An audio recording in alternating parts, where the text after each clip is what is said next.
Je rends grâce à Dieu. Alléluia. Je veux témoigner et rendre gloire à Dieu pour ce qu'il m'a fait. Ça fait à peine un mois. Mais tout a été déroulé en 2 semaines. Ou bien en 2 jours, si vous voulez. Alléluia. Je vais commencer par dire que c'était une forte oppression.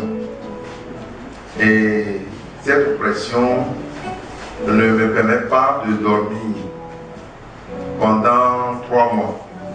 Si j'ai commencé par dormir, c'est quand j'étais venu ici, un mardi, après avoir écouté l'homme de Dieu sur 100.8. Voilà. Et c'est là, le Seigneur m'a convaincu que le lendemain, il faut que je me rende ici à Lâche. Je ne connais pas aussi Lâche.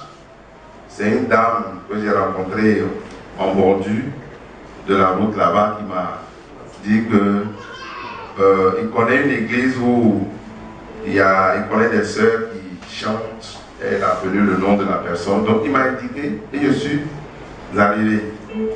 Mais le jour là, le prophète nous a reçus. Et moi particulièrement, il m'a demandé qu'est-ce qu'il m'a amené. Et moi je lui ai dit, voilà ce qui m'a amené chez vous ici. Mais à ma plus grande surprise, quand il est sorti, il m'a dit, ton problème, c'est ta maman. Elle t'a vendu aux fétiches du village. Et maintenant, ces fétiches sont prêts pour finir avec toi. Alors effectivement, si je n'étais pas venu ici, je n'allais pas entrer dans 2016. Amen. J'ai été surpris que depuis 3 mois, je ne dormais pas. Mais subitement, je viens ici, il a prié pour moi. Et le soir, je me suis mis à dormir. Et dit, c'est si simple comme ça. C'est que je dis, je vais me rendre encore là. Alléluia. Amen. Donc effectivement, l'oppression pour le sommeil s'est arrêtée. Mais je vous dis que c'est des attaques, pas dans le sommeil, pas dans les songes, mais physiques. Physique, sur ton lit, on envoie du feu. Et tu quittes le lit, tu t'en vas t'asseoir sur la chaise, tu dors là jusqu'au matin. C'est un truc comme ça. C'est des oppressions corporelles. Donc on veut véritablement faire cacher avec moi sur mon lit. Alors, Dieu a utilisé l'homme de Dieu pour m'épargner. Je veux que vous puissiez acclamer le Seigneur pour ça.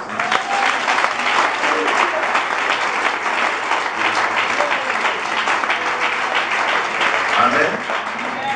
Ça, c'est le premier jour, le mardi. Maintenant, le jeudi, rapidement, je suis arrivé puisque j'ai trouvé mon lieu de libération. Mais ce jour-là, il a encore prié pour moi, mais vers la fin, il demandait qu'il y a un problème, qu'il y a une anomalie, tout et tout. Et je me suis rappelé que le mardi, il y a une dame qui avait une boule dans les seins. Et c'était gros comme ça. Et à ma plus grande surprise, le prophète n'a pas dit, au nom de Jésus, sors, criez jusqu'à la sueur sorte. Il a dit à la dame, regarde, tourne ton dos comme ça. Et la dame l'a fait. Il dit, retourne-toi. Et la dame s'est retournée. Il dit, touche maintenant pour voir. La dame a crié, elle dit que la boule n'est plus là. J'ai dit, quoi? Alléluia. À nos jours encore, il y a des hommes de Dieu tangibles comme ça. C'est qu'il n'y a pas de problème. Lui là, on doit se scotcher sur son truc. On doit le suivre. Alléluia. Donc vers la fin, il a demandé, et je me suis approché de lui, j'ai dit, prophète, moi depuis 10 ans, j'ai un problème de pied. Les bandits voulant prendre ma voiture, j'étais au volant, j'ai garé, donc je payais quelque chose en bordure de la route. Et subitement, je suis là. Je vois quelque chose comme ce genre. Et on me tape ici, c'était le goût d'un pistolet. Je tourne comme ça, le pistolet là me suit seul. J'ai dit, ah, mais qu'est-ce que vous voulez? On dit, descends, rends tes clés. C'était ma toute première voiture. Je ne veux pas que cette voiture aille comme ça. Alors, doucement, j'ai enlevé la clé, jeté en bas de ma chaise et je suis descendu. Or, ils ont déjà raflé tout le monde en bordure. C'était à Dibi, en face de l'hôtel Nelson Mandela. Là où les Chinois vont. Voilà. Alors, du coup, il monte dans la voiture, il cherche la clé rapidement, il ne trouve pas. Il sort, il a su que je lui ai joué un coup. Pouf! Il a tiré sur moi direct. Je me suis vu par terre. Ah! J'ai dit, ça c'est quel jour aujourd'hui? Les gens ont fui, personne n'est venu à mon secours. Mais je suis resté là et j'ai donné des ordres. J'ai demandé qu'on appelle ma femme, j'ai demandé qu'on ferme la voiture, j'ai demandé qu'on m'amène aux cliniques, polycliniques des deux plateaux. Et c'est comme ça qu'un taxi est venu, on m'a ramassé pour me mettre dedans. Depuis 2005, si je peux le dire. Alors, eux autres, au lieu de me soigner aussi, ils m'ont laissé sur leur brancard là jusqu'au matin. Parce qu'on dit que le docteur n'est pas là. C'était vers 20 h par là. Le docteur n'est pas là. Donc on ne peut rien faire pour moi. Donc le genou, je vous informe que c'était la balle est entrée dans le genou et c'est sorti par derrière. Alors je suis resté là, le genou s'enflait seulement, ça gonflait. Et c'est le lendemain, le docteur est venu et il a commencé lui ses soins. Ils n'ont rien fait, hein, pratiquement. Il a enlevé l'eau parce qu'il s'est enflé, il a enlevé l'eau qui est dedans. Et il a passé la peau blanche, mercurochrome, et c'est tout. Et maintenant ils ont mis plaques. Ça c'est souffrance pour 3 mois. Douleur, cri pour 3 mois. Quand j'étais parti, ils ont dit que vraiment ça me fait trop mal. Ils ont enlevé encore, ils ont envoyé un autre, comme genre plastique, pour attacher encore le pied sérieusement. Et le pied s'est rétréci. Le pied, mon pied, je ne pouvais pas marcher dessus. Il faut que je penche toujours. Et c'est comme ça que bon, finalement ils ont enlevé ce truc blanc. Mais je ne pouvais pas être équilibré. Et à chaque fois que je marche, ça me fait mal si je peux le dire.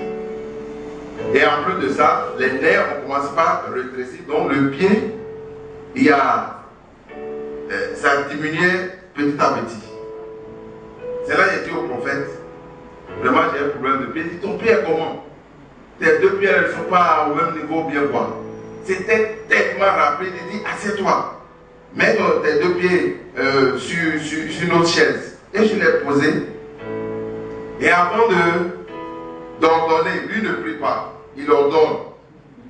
Avant d'ordonner, il dit, vous les incrédules qui sont dans la salle, venez voir le pied de ce monsieur. Il ne faut pas que le pied pousse maintenant, après vous allez dire, oh, c'était comme ça avant. Et les gens ont couru pour venir. Quand ils sont venus, ils ont vu, bien que mon pied était comme ça, c'était rétréci comme ça. Alors, lui-même, il reste à distance, il dit, pied, je t'ordonne, il faut pousser. Va devant. Alléluia.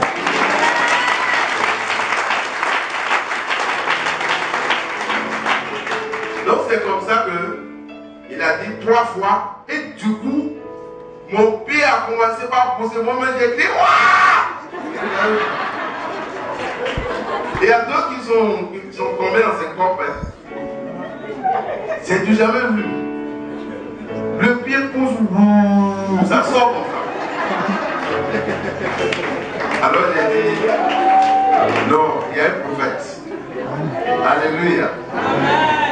Donc le jour-là, c'était la fête, c'était la joie, la débandade même dans ces salles ici. Et c'est comme ça, pour la première fois, je peux me tenir tout droit. Sinon, toujours c'est penché comme ça. Amen. Amen. Et en plus de ça, ça affectait la hanche. Donc quand je marche sur une longue distance, ça dérange ma hanche. Depuis ce jour jusqu'à présent, je n'ai plus mal ici.